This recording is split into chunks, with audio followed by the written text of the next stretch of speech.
L'histoire commence par une découverte horrifiante qui allait révéler l'un des chapitres les plus sombres de l'histoire américaine. En cette froide matinée de janvier 1862, les ouvriers chargés de démolir une vieille église abandonnée dans les forêts du nord de l'État de New York firent une macabre trouvaille qui glacerait le sang de quiconque l'entendrait. Sous les planches pourries du sol de cette bâtisse en pierre noire, 143 tombes sans nom s'étendaient dans l'obscurité comme les vestiges d'un cauchemar oublié. Les squelettes qu'elles contenaient portaient les marques indélébiles d'une souffrance systématique. Des fractures guéries, témoignant de tortures répétées, des signes de noyades multiples et des gravures étranges creusées directement dans l'os. Cette découverte allait lever le voile sur l'existence de l'Église de l'Esprit pur, une secte dirigée par trois frères qui avaient transformé la foi en instrument de terreur.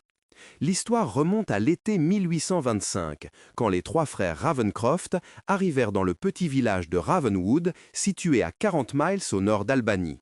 Cette région, surnommée le district brûlé à cause de l'intensité des réveils religieux qui l'avaient balayé, était le terrain fertile parfait pour l'émergence de nouvelles sectes. Le second grand réveil battait son plein et les prédicateurs charismatiques trouvaient facilement des âmes en quête de salut. Elder Ezra, l'aîné des trois frères, à 42 ans, possédait cette présence naturelle qui commandait l'obéissance. Sa voix grave portait l'autorité de celui qui ne doute jamais de sa mission divine. Il se présentait comme le messager d'une vérité révolutionnaire, la purification par la souffrance.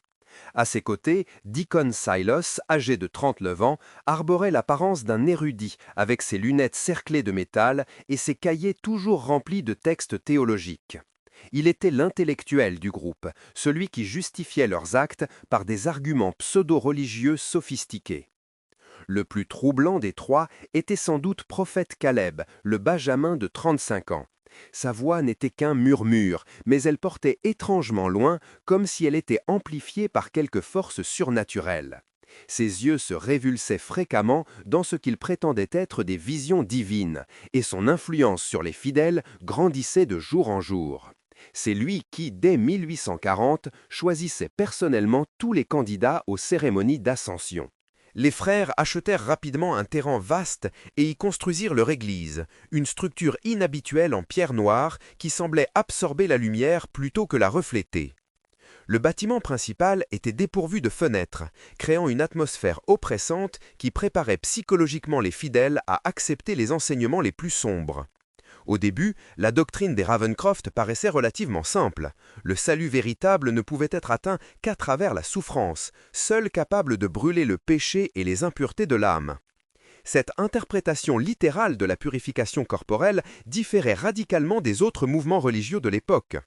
Deacon Silas expliquait avec une logique implacable que le corps est le réceptacle du péché. Par conséquent, le corps doit être éprouvé, testé et purifié par l'affliction.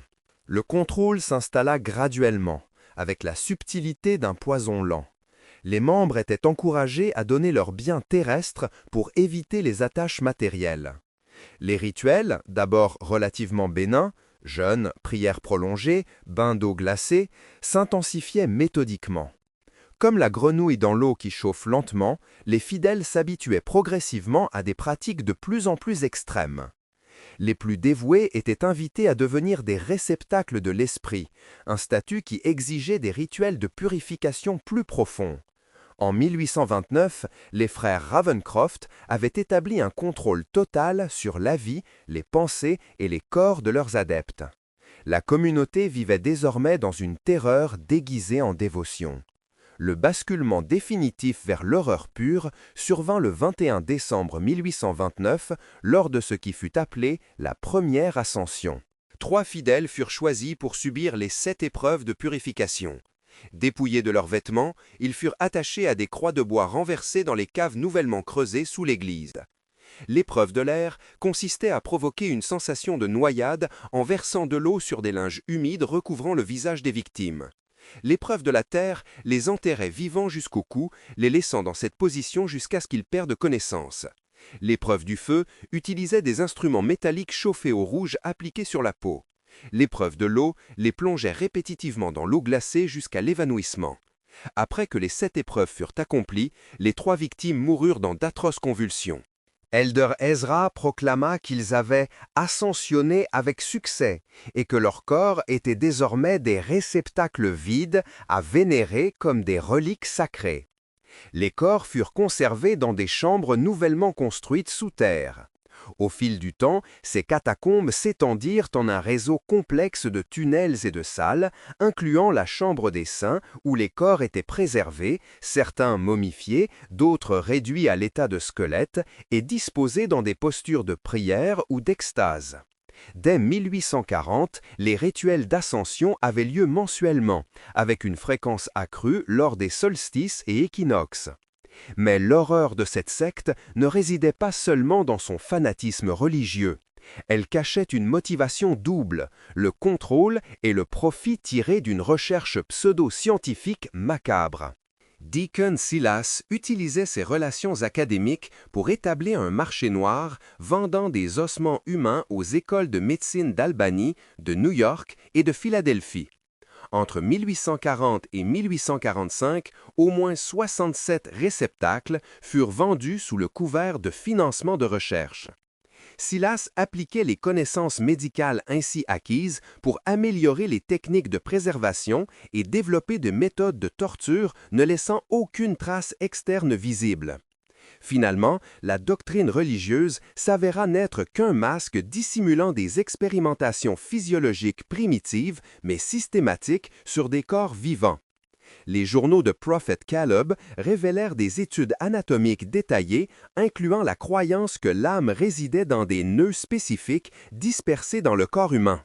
Les derniers écrits des Ravencroft montraient qu'ils tentaient d'étudier les réactions humaines à divers stimuli, particulièrement la douleur et ses effets sur les systèmes corporels. La chute commença en 1847 avec l'inspecteur postal James Thornhill, alerté par des rumeurs persistantes sur les activités de la secte.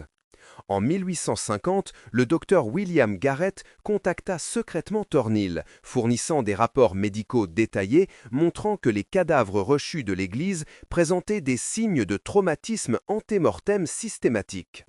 Au printemps 1851, l'état mental de Prophète Caleb se détériora gravement. Il s'échappa et apparut sur la place de Ravenwood, proclamant publiquement l'existence des rituels souterrains et affirmant avoir vidé 217 réceptacles. Caleb fournit ensuite à Thornhill une carte détaillée des chambres souterraines.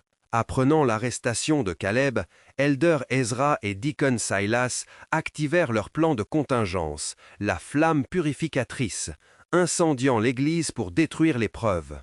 Malgré l'incendie et la destruction délibérée, les enquêteurs trouvèrent les chambres de torture, les instruments, les produits chimiques d'embaumement et des dizaines d'ossements dans la chambre des saints, incluant de petites salles contenant des restes d'enfants. Le registre de Deacon Silas fournit des preuves irréfutables de l'implication des 3 frères. Les enquêteurs découvrirent ensuite une seconde installation de recherche secrète appelée le Jardin, où ils menaient des études à long terme, particulièrement sur des enfants. Les registres révélèrent qu'au moins 37 enfants avaient été détenus dans cette installation entre 1840 et 1851. Le nombre total de victimes fut estimé par la suite à plus de 400 personnes. En 1852, les 2 frères capturés furent jugés à Albany.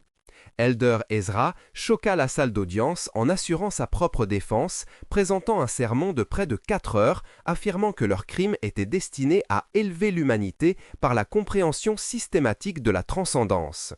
Il déclara que la souffrance de leurs victimes avait un but éternel et que leur contribution bénéficierait à l'humanité. Les 2 frères furent reconnus coupables et condamnés à mort le 10 mars 1852. Prophète Caleb mourut mystérieusement dans l'asile d'aliénés. En avril 1852, un incendie à la prison d'Albany permit à Elder Ezra de s'échapper.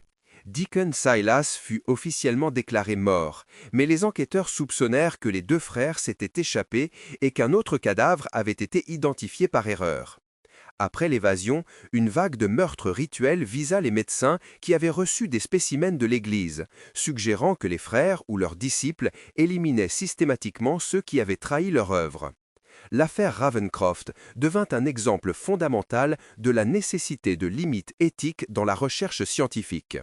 La révélation que des institutions médicales respectées avaient profité de leurs crimes poussa l'Association médicale américaine à adopter en 1855 ses premiers codes d'éthique officiels concernant l'acquisition légale de cadavres. Des rapports sur Elder Ezra continuèrent d'apparaître pendant des décennies après son évasion. De petits groupes religieux aux pratiques similaires émergèrent, suggérant que les idées des frères Ravencroft avaient pris racine. Un journal découvert en 1899, prétendument d'Elder Ezra, suggérait qu'il avait vécu jusqu'à la fin du XIXe siècle et croyait que « les graines que nous avons plantées ont pris racine et fleuriront ». L'héritage des Ravencroft perdure comme un avertissement sur les dangers qui surgissent quand l'autorité, le pouvoir et l'idéologie se combinent pour franchir les limites éthiques les plus fondamentales. Dans les forêts sombres du nord de l'État de New York, les ruines de l'église de l'Esprit pur rappellent encore aujourd'hui que le mal peut se dissimuler sous les masques les plus respectables et que la vigilance éternelle reste le prix de la dignité humaine.